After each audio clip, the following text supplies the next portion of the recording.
my name is Julie and this is my art comparison project. Just a few things before we start. The pink is all of the Roman art and the blue is all of the Greek. And I'm going to be focusing on four things today: idealism versus realism, how women were depicted in the different cultures, as well as painting and architecture. So I want to start with idealism versus realism, and this is a quote from our textbook about the Roman culture. The four Julio-Claudian emperors, Tiberia, Caligula, Claudius, and Nero, continued to use art as a propaganda, favoring the Greek classical style chosen by Augustus. So we can see this in Augustus as the imperator. This is directly referenced from Greek style. We see the contrapposto stance, his youthful features, even the idealized body in the armor. And this, despite being 75 years old, he was still depicted as a young man throughout his entire life to show Caesar's power.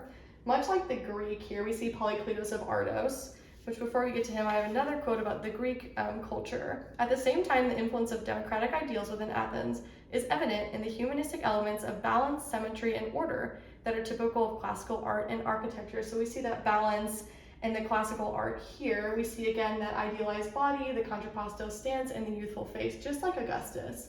But what's interesting is later in Roman culture, we see the portrait of Vespasian, which actually shows a man later in life, which was to kind of emphasize his wisdom.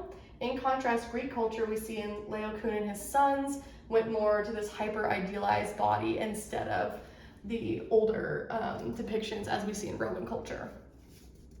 Next, I want to talk about the portrayal of women. I want to start with another quote from the textbook. They also depicted Greeks and their divine allies overcoming what they perceived as barbaric or uncivilized forces. So the depiction of the goddesses and the gods was very important. So we usually see idealized body types, like here in Nike adjusting her sandal. Very idealized body, even the shape of her wing kind of showing her strength. And there's a sensuality to these pieces as well, which we also see in Aphrodite of Knidos. This is a late classical piece, and really we see the idealized body here, and there's kind of a provocativeness as she is about to take a bath, they believe. Now, everyday women were depicted as we see here in the grave stele of Hesiod. This is an earlier piece, and we see women serving. They're more in domestic settings. So a difference between goddesses and everyday women in Greek culture.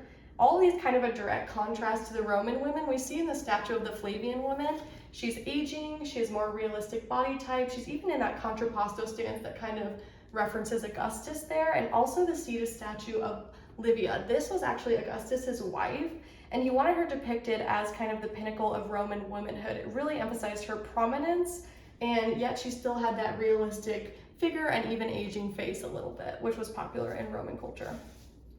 Next, I want to talk about paintings. I have here the Abductionist of Persephone fresco, which is Greek, and then also the third style ceiling painting from Rome. These are very different. The fresco here is more naturalistic, it's action driven, very symbolic of the life to death cycle as we see Hades kidnapping Persephone. It was also in someone's tomb. And in contrast, the third style painting were really purely decorative, very indicative of Roman wealth, and usually featured flowers, animals, different kinds of magical creatures you can kind of see here. So very different in painting styles. Architecture, also a big deal in both of these cultures. I have here the exterior and interior of the Colosseum, as well as the Theater of Epidaurus, which was Greek. They both featured dome seating. However, the Colosseum was a full dome and Epidaurus was a half dome. And also this one relied more on natural architecture. It was built on the side of a hill, while the Colosseum was very prominent in its engineering and also featured the columns and arches that you can see here on the outside. Now, these were used for very different reasons. As you may know, thanks to Ridley Scott, we all know that the gladiator fights took place in the Colosseum, while the Epidaurus was more festivals, theater, singing, way heavily focused on the arts here.